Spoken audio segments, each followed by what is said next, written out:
মৃত্যু এক বাস্তৱ চিৰসত্য, এই কথাষাৰ আমি মানি ল'বই লাগিব। কিন্তু জুবিন দাই ইমান সোনকালে মৃত্যুক আঁকোৱালি ল'ব, এই কথাষাৰ বাস্তৱত মানি ল'ব পৰা নাই।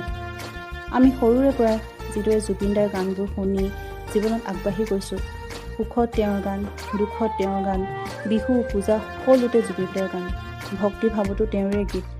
আমি আশা কৰিছিলোঁ যে আমাৰ সন্তানেও জুবিন দাৰ জীৱিত অৱস্থাতেই তেওঁৰ গীতবোৰৰ পৰা প্ৰেৰণা লৈ আগবাঢ়ি যোৱাটো। কিন্তু তেখেতৰ মৃত্যু খবৰে সেই সপোনবোৰ আমি ভবাৰ দৰে নহ'ল। জুবিন দা এক সত্তা, এক অনুষ্ঠান। তেওঁ শাৰীৰিকভাৱেহে মৃত্যু হৈছে।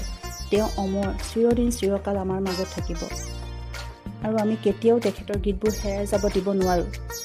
গতিকে মই অসম চৰকাৰ তথা শিল্পী সমাজক অনুৰোধ কৰোঁ যে তেখেতে গাই যোৱা প্ৰায় 40,000 গীত অসমীয়া, হিন্দী, বাংলা, নেপালী আদি সকলো ভাষাৰ গীত সংৰক্ষণ কৰাৰ ব্যৱস্থা কৰে, যাতে অফলাইন অনলাইন দুয়োটা পদ্ধতিৰে সহজতে উপলব্ধ হয়।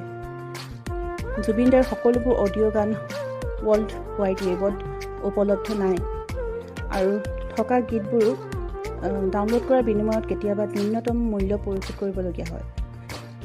গতিকে নৱপ্ৰজন্মই বা আহিবলগীয়া অসমৰ সকলো সন্তানেই তেখেতৰ অডিঅ' গীতবোৰ ইণ্টাৰনেট ব্যৱহাৰ কৰি অতি সহজতে বিনামূলীয়াকৈ সংগ্ৰহ কৰিব পাৰে।